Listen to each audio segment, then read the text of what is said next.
Madame Marie-France Kenney, il s'en passe des choses pendant 6 ans. Avez-vous l'impression d'avoir fait avancer la cause des francophones pendant votre mandat? Je pense que oui. En tout cas, j'ai pas l'impression qu'on a reculé. Quoique sur certains fronts, je vous dirais oui, au niveau de l'effritement, peut-être la fragilisation de nos réseaux. Est-ce qu'on a fait avancer des choses? Oui, je vous dirais au niveau de la reconnaissance de la dualité linguistique. Je pense que les gens nous connaissent de plus en plus, comprennent que les francophones, c'est pas que tout le monde soit bilingue, c'est qu'on puisse vivre justement en harmonie les anglophones et les francophones dans la société. Donc, je pense qu'au niveau de faire connaître la FCFA, il y a encore beaucoup de travail à faire, je ne le cache pas, de faire connaître ce qu'on fait, pas juste la FCFA, mais l'ensemble des communautés francophones et acadiennes. Je pense qu'il y a eu certaines avancées. Je vous parlerai peut-être aussi des relations avec le Québec, des relations, je vous dirais, avec le gouvernement, où c'était assez difficile. Je ne vous cacherai pas qu'à une certaine époque, on travaillait seulement avec le parti au pouvoir. Donc, on s'est retrouvé à travailler beaucoup avec le Parti libéral. Et là, je parle de quand même un bout de temps avant mon arrivée. Et quand les conservateurs ont pris le pouvoir, c'était des gens qui ne nous connaissaient pas, puisqu'on n'avait pas vraiment travaillé avec eux. Et donc, il a fallu bâtir ces relations-là et maintenir les relations avec le Parti libéral, en développer également avec le Parti néo-démocrate. Et je pense que sur ce front-là, la FCFA et l'ensemble de son réseau ont quand même gagné beaucoup de crédibilité auprès du gouvernement, le parti au pouvoir, mais les partis de l'opposition également. Qu'est-ce qui vous a marqué le plus pendant votre passage à la présidence de la FCFA? Plusieurs dossiers, mais au-delà des dossiers, ce qui me fascine, ce qui m'émeut souvent, c'est quand je me déplace, quand je rencontre les gens. Parce que vous savez, c'est facile quand on est à Ottawa puis qu'on fait essentiellement de la politique et de la représentation dans les médias et autres. C'est facile d'oublier pourquoi on le fait.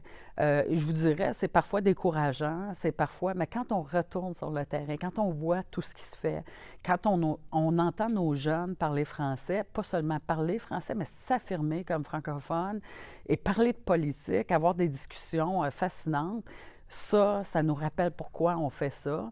Et ça, je vous dirais, c'est sans doute les moments les plus marquants. D'un bout à l'autre du pays, j'ai fait toutes les provinces. Je n'avais fait plusieurs, évidemment, auparavant, mais les territoires aussi. Et il n'y a pas un endroit qui ne m'a pas marqué. Au fil des ans, vous avez souvent mentionné lors d'entrevues que les francophones sont parfois traités comme des citoyens de seconde classe. C'est une expression que vous avez souvent utilisée, ce malgré le fait qu'il y a une loi sur les langues officielles qui existe depuis maintenant plus de 40 ans. Selon ce que vous avez appris, où vous en êtes aujourd'hui, qu'est-ce que ça va prendre pour faire bouger les choses? Je pense que ça prend un réveil national. Puis quand je dis national, j'inclus le Québec. Parce que la loi sur les langues officielles, on ne se cachera pas qu'au départ, quand elle a été créée, c'était pour préserver les droits des francophones partout au pays, y compris les francophones du Québec qui, dans le pays, sont minoritaires. Et donc, qu'il y ait des manquements à la loi, que ce soit rendu presque une norme dans certains ministères, dans certaines sociétés d'État, que ce soit des manquements, qu'il n'y ait pas de conséquences à ces manquements-là 46 ans après l'adoption de la loi, qu'il n'y ait pas un gouvernement qui se soit finalement levé en disant il y a une directive claire qui est partie à l'ensemble des ministères et il faut s'acquitter pleinement de nos droits. Je pense que tant qu'on ne se lèvera pas ensemble, on est 10 millions à parler français au Canada. Est-ce qu'il n'est pas temps qu'on se lève puis qu'il y ait ce réveil national et qu'on dise, écoutez, là, il y a des élections qui s'en viennent, parlons-nous, parlons à nos candidats, renseignons-nous sur la plateforme des partis et faisons des choix éclairés et assurons-nous justement qu'une fois pour toutes, on va nous traiter comme des citoyens à part entière. L'un des dossiers que vous avez beaucoup défendu dernièrement, c'est celui de l'immigration francophone. Vous craignez un impact réel dans certaines communautés. Est-ce qu'à ce moment-ci, vous sentez une certaine ouverture pour faire avancer ce dossier-là? Bien, écoutez, on nous dit toujours de patienter, qu'une annonce serait imminente. Sauf qu'on nous avait dit avant la fin du printemps. Le printemps achève. On espère que l'annonce va venir, qu'elle ne viendra pas la journée même de la fin du printemps. On espère que, justement, on pourra déjà avoir une lentille francophone d'une façon ou d'une autre et mettre en place, avoir un continuum de l'immigration. Donc, je pense qu'il y a une ouverture et je l'ai dit à plusieurs reprises, je ne remets pas en doute la volonté du ministre Alexander. parce que je le crois sincère quand il dit qu'on en fait pas assez et qu'on doit en faire plus. Sauf qu'il faut s'entendre sur une stratégie et un continuum. Mais j'ai l'impression que certaines décisions ont été prises, pas nécessairement par le ministre, mais par l'ensemble du cabinet, le gouvernement. Certaines décisions ont été prises et qu'on a réalisé après coup l'impact que ça aurait sur les francophones et que là, tout d'un coup, on voudrait réparer. Et on répare avec des pansements adhésifs qui ne tiennent pas nécessairement. Donc, les résultats ne sont pas là. Le ministre en est très conscient. Le gouvernement en est conscient. Maintenant, c'est qu'est-ce qu'on fait pour que ça marche? Et c'est ça qu'on attend et on l'attend impatiemment. Dans les dernières années, on a vu beaucoup de commissions scolaires francophones se tourner vers les tribunaux pour faire respecter leurs droits. Est-ce que, selon vous, c'est une option qui devrait être envisagée par les francophones pour faire respecter leurs droits aussi? Je pense que oui. Puis je vous dirais, je vais aller plus loin que ça. Je vous dirais, le commissaire a aussi des pouvoirs. Il n'a pas le pouvoir d'imposer une amende, mais il a le pouvoir d'aller en cours quand il y a des manquements importants. Et on l'a vu dans le cas de Radio-Canada à Windsor. Maintenant, je pense que le commissaire se doit d'utiliser tous les moyens à sa disposition. Quand on a des entreprises comme Air Canada qui manquent, sur les 12 recommandations du commissaire, en ont mis une en œuvre, et je pense que c'est même partiellement.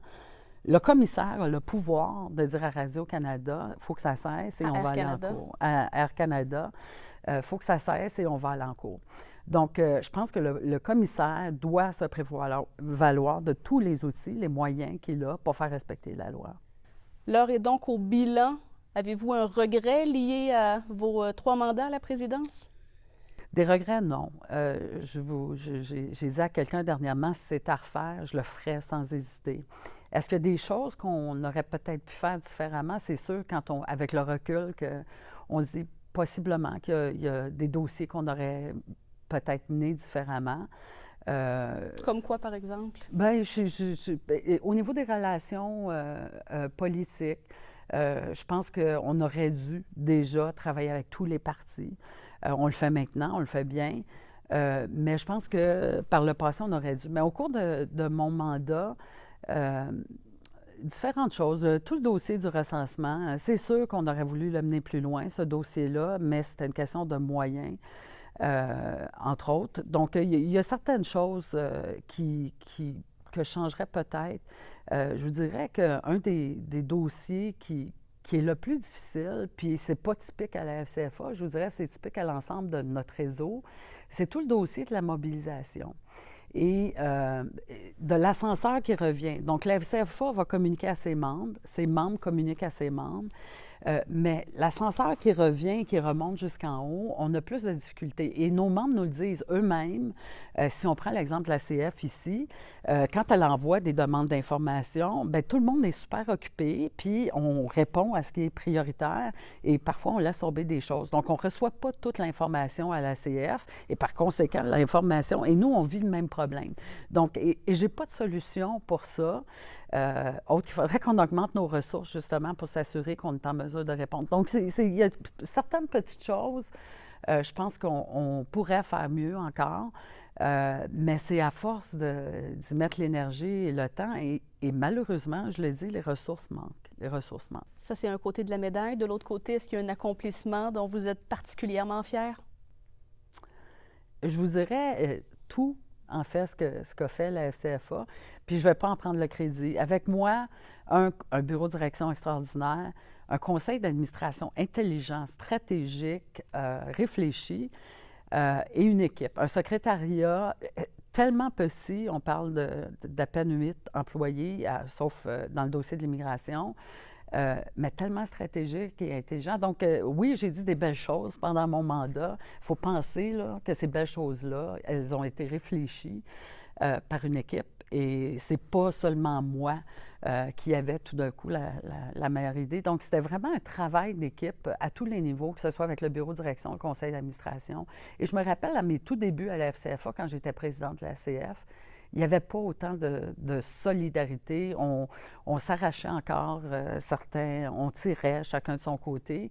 Et c'est un cadeau que m'a laissé ma prédécesseure en me rendant un conseil d'administration extraordinaire, un bureau de direction merveilleux. Donc, je ne peux pas prendre le crédit de ça.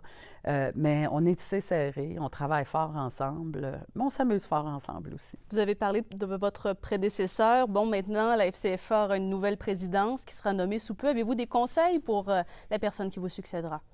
Je pense que c'est au niveau des communications. Je pense que tout passe par les communications. On a une équipe extraordinaire, je l'ai dit, à la FCFA. Le bureau de direction, quoiqu'il sera quelque peu renouvelé puisqu'il y aura une nouvelle vice-présidence également. Donc, d'écouter tout ce monde-là, c'est des réflexions tellement intelligentes et qui alimentent justement le travail que fait la FCFA. De se laisser encadrer. On a une équipe merveilleuse. Et vous savez, j'ai développé avec notre direction générale, Suzanne Bossé, une relation où on s'encadre mutuellement, où des fois, je suis complètement dans le champ gauche, je ne prétends pas avoir la vérité absolue, au contraire, et de me laisser dire « Hey, t'es dans le champ gauche, là, ça ne marche pas, repensons » ou « Je ne suis pas d'accord », et de toujours avoir cet équilibre-là. Bien, je dirais de profiter de chaque instant, J'ai tellement appris, j'ai tellement profité, c'était vraiment un privilège pour moi. On vous a vu beaucoup dans les dernières années, alors nécessairement, on est un peu curieux de savoir qu'est-ce qui vous attend pour la suite des choses. Comme vous avez navigué au travers des partis politiques, est-ce que vous avez certaines ambitions politiques pour la suite? Pas du tout. J'aime la politique. Je veux continuer à en faire, mais je veux continuer à en faire comme je le fais maintenant, c'est-à-dire de l'autre côté. En tentant d'influencer les politiques publiques. Je l'étais parce que je suis présidente de la FCFA, j'ai toujours été non partisane avec la FCFA, mais je le suis dans ma vie de tous les jours.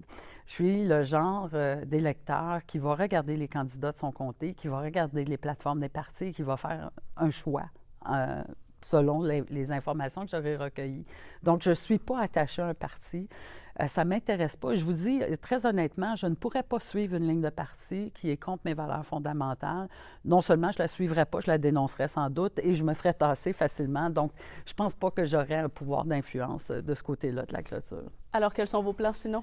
Bien, j'ai 2 entreprises que j'ai dû délaisser depuis 6 ans et j'ai un collègue qui les gère de façon brillante. Je pourrais prendre ma retraite et le laisser faire, mais sauf que ça fait 6 ans qu'à tous les 2 ans, je lui dis « je reviens bientôt » et qu'il me dit « OK, un autre 2 ans, mais tu reviens ». Alors là, je reviens pour vrai. J'ai 2 entreprises où je vais retourner. En terminant, je vous laisse la parole. Quel message voulez-vous envoyer aux francophones? Le message de persévérer. Le message de se faire entendre, que ce soit en déposant des plaintes au commissaire, pendant les élections, il y a des élections le 19 octobre, allez voter, mais renseignez-vous, parlez à vos candidats. Quand ils viennent cogner à votre porte, demandez-leur c'est quoi leur position sur la dualité linguistique, sur la part des communautés francophones en situation minoritaire. Donc, posez les questions, puis je vous dirais, ne le faites pas qu'au fédéral quand il y a des élections fédérales, mais faites-le au provincial aussi. Vos provinces ont certains engagements, certaines responsabilités, et je pense qu'il faut qu'on se fasse entendre et de dire à votre voisin que c'est correct qu'il ne veuille pas apprendre le français, puis pour lui qu'il n'y a aucun intérêt, tant et aussi longtemps qu'il respecte votre choix de vouloir éduquer vos enfants en français et de vivre une partie de votre vie en français. C'est ça, la dualité linguistique. C'est pas tout le monde bilingue et c'est juste de pouvoir coexister et de s'entendre. Madame Marie-France Kenny, merci beaucoup. Bonne chance pour la suite. Merci.